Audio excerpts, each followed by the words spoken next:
Film की शुरुआत में हमें दो भाई दिखाई देते हैं। छोटे भाई का नाम नेथन था, जिसे सब प्यार से नेट बुलाते थे। दोनों भाई चोरी छिपे एक म्यूजियम में घुसते हैं और वहाँ रखा एक पुराना नक्शा चुराने की कोशिश करते हैं, लेकिन तभी दो पुलिस ऑफिसर आ जाते हैं और दोनों को पकड़कर वापस अनाथालय ले जाते हैं। दरअसल उनके माता पिता नहीं थे और वे बचपन से वहीं रहते थे। बड़े भाई ने वह नक्शा चुराने की कोशिश कई बार की थी, क्योंकि माना जाता था कि उनके परिवार का समुद्री लुटेरों पायरेट्स से कोई संबंध था और उसी नक्शे में एक बहुत बड़े खजाने का रहस्य छिपा था। अनाथालय की सुपरवाइजर पुलिस से कहती है कि नेट अभी छोटा है, इसलिए वे केवल बड़े भाई को ले जाएं, क्योंकि वह बार बार चोरी करता रहता था। लेकिन बड़ा भाई खुद को पुलिस के हवाले नहीं करना चाहता था, इसलिए वह भागने का फैसला करता है। कमरे में जाकर सामान पैक करने के बहाने वह नेट से कहता है कि वह वापस जरूर आएगा। जाते समय वह नेट को एक लॉकेट, एक लाइटर और एक चिट्ठी देता है। जब नेट उस चिट्ठी को खोलकर लाइटर की रोशनी डालता है तो उस पर एक छुपा हुआ संदेश दिखता है। याद रखना, हम एक पायरेट परिवार से हैं और एक दिन हम जरूर मिलेंगे। इसके बाद कहानी 15 साल आगे बढ़ जाती है। नेट अब बड़ा हो चुका था और एक बार में काम करता था, साथ ही वह छोटी मोटी चोरी भी कर लेता था। एक दिन बार में उसके पास विक्टर नाम का एक आदमी आता है। वह कहता है कि वह नेट और उसके भाई को जानता है और वे पहले साथ काम कर चुके हैं, लेकिन नेट को उसमें कोई दिलचस्पी नहीं होती और वह उसे जाने के लिए कह देता है। विक्टर जाते जाते उसे अपना एड्रेस लिखी हुई एक कार्ड पकड़ा देता है। कुछ समय बाद नेट विक्टर के घर पहुंचता है, जहां वह वही पुराना नक्शा देखता है जिसे वह और उसका भाई बचपन में चुराने की कोशिश कर चुके थे। तभी विक्टर भी वहां आ जाता है और कहता है यह कोई बेकार कहानी नहीं है। वह बताता है कि नेट और उसका भाई इस नक्शे के बारे में बहुत कुछ जानते हैं। विक्टर नेट को एक मोटी किताब दिखाता है जिसमें एक बहुत पुरानी जहाज की तस्वीर थी। वह बताता है कि यह जहाज साधारण नहीं बल्कि बेहद कीमती है, लगभग 500 करोड़ की। और सिर्फ इतना ही नहीं, इस जहाज में उन 18 लोगों का खजाना भी छुपा है जिन्होंने इसे वहां छिपाया था। विक्टर नेट को अपने साथ काम करने की पेशकश करता है, पर नेट मना कर देता है। तब विक्टर कहता है कि अगर नेट उसका साथ देगा तो शायद उसे उसका बड़ा भाई भी मिल सकेगा। घर लौटकर नेट अपने भाई की चीजें देखता है और आखिरकार वह विक्टर के साथ काम करने के लिए तैयार हो जाता है। अगली सुबह नेट विक्टर को एक क्रॉस जैसा निशान दिखाता है। वह कहता है कि यह साधारण क्रॉस नहीं बल्कि खजाने तक पहुंचने की चाबी है। विक्टर बताता है कि एक चाबी उसके पास है और दूसरी उन्हें एक नीलामी में से चुरानी होगी। विक्टर नीलामी हाउस जाकर वह दूसरी चाबी चुरा लेता है, लेकिन तभी ब्रैड नाम की एक लड़की आ जाती है। वह विक्टर के गले पर चाकू रखकर चाबी मांगती है। वह उसके पुराने दुश्मनों के लिए काम करती थी। दोनों के बीच झगड़ा होता है। तभी कुछ गार्ड्स आ जाते हैं और उसी अफरा तफरी में विक्टर चाबी लेकर भाग निकलता है। चाबी मिलते ही विक्टर और नेट बार्सिलोना पहुंचते हैं, जहां फ्रेजर नाम की एक लड़की उनसे मिलती है। वह विक्टर को तो जानती थी, लेकिन नेट को देखकर हैरान हो जाती है। विक्टर उसे बताता है कि नेट उसका पुराना दोस्त है और यहाँ से उनकी असली एडवेंचर भरी खोज शुरू होती है।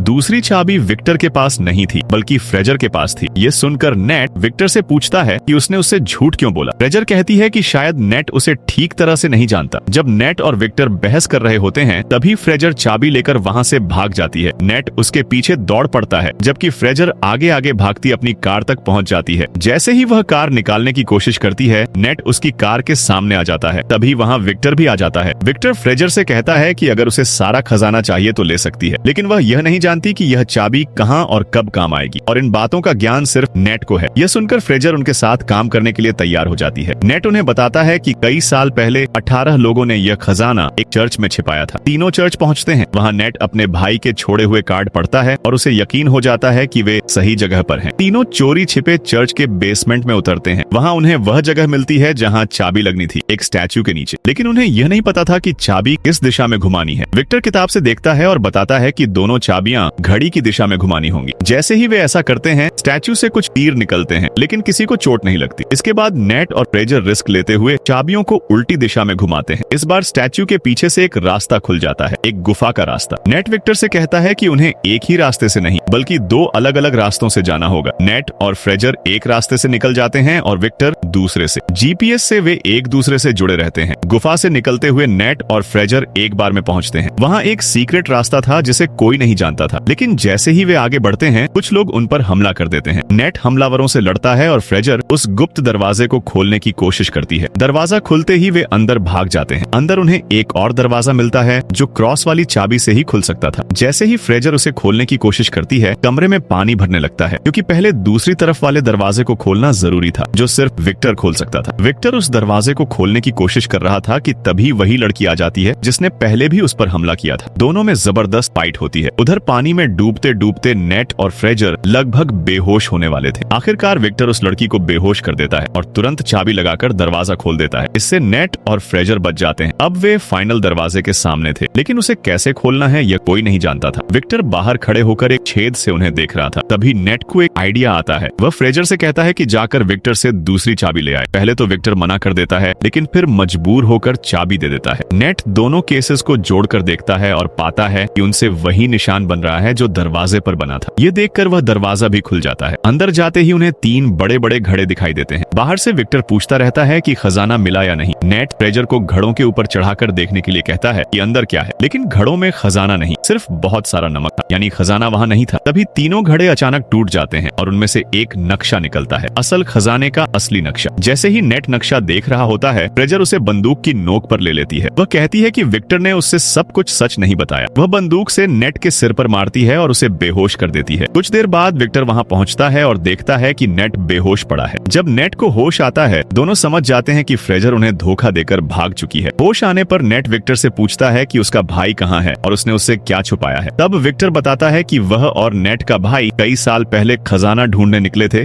विक्टर नेट को बताता है कि खजाने की तलाश में उन्हें एक किताब चुरानी थी। वे किताब तो चुरा लाए, लेकिन वापसी में मोरकाटा के लोगों ने उन पर गोलीबारी कर दी। उसी गोलीबारी में नेट के भाई को एक गोली लगी और उसकी वहीं मौत हो गई। यह सुनकर नेट टूट जाता है। उसकी आंखों में आंसू आ जाते हैं। वह गुस्से में विक्टर से कहता है, तुमने मेरे भाई को मरने के लिए छोड़ दिया और अब तुम मुझे भी अपने फायदे के लिए इस्तेमाल कर रहे हो। विक्टर मानता है कि उसने झूठ कहा था, लेकिन वह यह भी बताता है कि नेट का भाई चाहता था कि उसकी मौत के बाद नेट उसका सपना पूरा करे। नेट फैसला करता है, मैं अपने भाई के लिए यह खजाना जरूर ढूंढूंगा, लेकिन उसके बाद हमारे रास्ते अलग होंगे। दूसरी तरफ फ्रेजर ब्रैड और उसके बॉस के साथ दिखती है। असल में वह उन्हीं के लिए काम कर रही थी। ब्रैड का बॉस उसे बताता है कि अब से ब्रैड को फ्रेजर के अंडर काम करना होगा। इसके बाद वह अपनी पूरी टीम और सामान लेकर खजाने 2 की तलाश में प्लेन से निकल पड़ता है। प्लेन में बैठा बॉस लगातार कह रहा था कि वह खजाना उसका है और कई साल पहले उसके परिवार से खो गया था, लेकिन अचानक ब्रैड पीछे से आकर उसका गला काट देती है। बॉस के मरते ही फ्रेजर को समझ आ जाता है कि अगला नंबर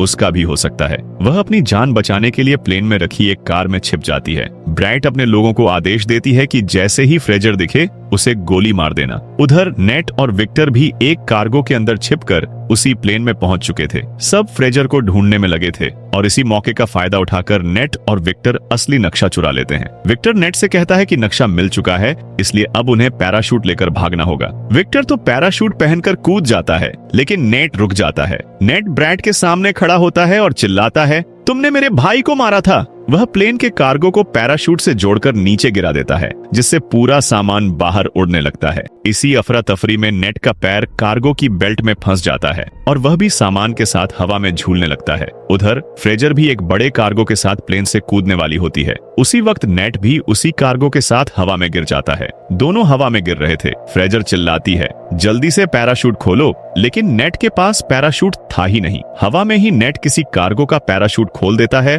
और दोनों उसी पर चढ़ जाते हैं। पैराशूट उन्हें धीरे धीरे समंदर में उतार देता है और दोनों एक बीच पर पहुंचते हैं। वहीं पास के एक होटल में ठहर जाते हैं। होटल पहुंचकर वे नक्शे को समझने की कोशिश करते हैं। फ्रेजर को कुछ समझ नहीं आता और वह सो जाती है, लेकिन नेट पूरी रात मेहनत करके नक्शा पढ़ लेता है और नोट्स बना लेता है। सुबह फ्रेजर उठती है और देखती है कि नेट ने नक्शे का मतलब समझ लिया है। वह वे नोट्स चुरा लेती है और असली जगह ढूंढने निकल जाती है। नेट जब उठता है, नोट गायब पाता है और मुस्कुरा देता है, क्योंकि नेट ने नोट में गलत लोकेशन लिखी थी। असली जगह वही जानता था। नेट एक नाव लेकर सही जगह पहुंचता है। वह एक आइलैंड की गुफा में थी। दूसरी तरफ ब्रैड भी नेट पर नजर रखे हुए थी। नेट पानी में कूदकर तैरते हुए उस गुफा तक पहुंच जाता है। वह 2 बहुत बड़े जहाजों को देखता है, जिनकी तलाश करते करते बहुत से लोग अपनी जान गंवा चुके थे। जब नेट उस जहाज के अंदर जाता है तो उसे वहां बहुत सारा सोना मिलता है। तभी पीछे से विक्टर की आवाज आती है। वह भी वहां पहुंच गया था। नेट घबराकर पूछता है,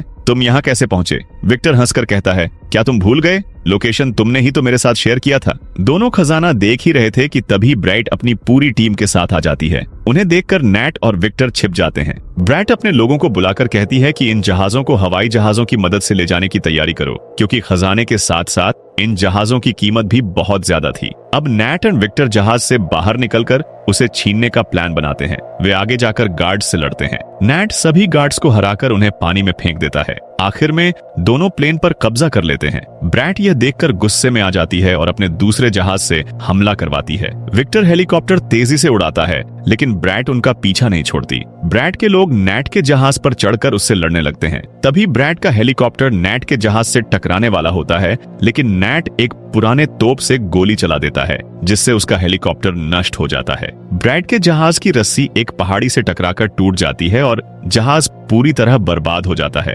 लेकिन ब्रैट किसी तरह बचकर नैट के जहाज पर चढ़ जाती है। वह चिल्लाकर कहती है, जो मेरा नहीं हो सकता वह किसी का भी नहीं होगा, और वह जहाज का एंकर समुद्र में फेंक देती है, जिससे जहाज और हेलीकॉप्टर रुक जाते हैं। विक्टर का सोने से भरा बैग नीचे गिरने लगता है, तो वह हेलीकॉप्टर को ऑटो पायलट पर डालकर बैग बचाने जाता है। नीचे नैट और ब्रैट में जोरदार लड़ाई होती है। नैट किसी तरह हेलीकॉप्टर पर चढ़ता है और ब्रैट उसके पीछे चढ़ जाती है। विक्टर सोने वाला बैग कुर्बान करके उसे ब्रैट पर फेंक देता है। बैग लगते ही ब्रैट पानी में गिर जाती है। उसी समय जहाज को पकड़े रस्से टूट जाते हैं और पूरा जहाज ब्रैट के ऊपर गिरकर उसे मार देता है। विक्टर किसी तरह नैट को ऊपर खींच लेता है। जहाज टूटकर डूबने लगता है। नैट कहता है, हम अभी भी सोना ले सकते हैं, लेकिन विक्टर उसे रोकते हुए कहता है, अब यह सब सरकार का हो गया है, वे इसे लेने आ रही हैं। विक्टर उदास होकर हेलीकॉप्टर उड़ाने लगता है। तभी नैट हंसते हुए अपनी जेब से थोड़ा थोड़ा सोना निकालता है, जो उसने चुपके से रख लिया था। दोनों हंसते हुए वहां से निकल जाते हैं। आखिर में दिखता है कि एक मोटर बोट उनका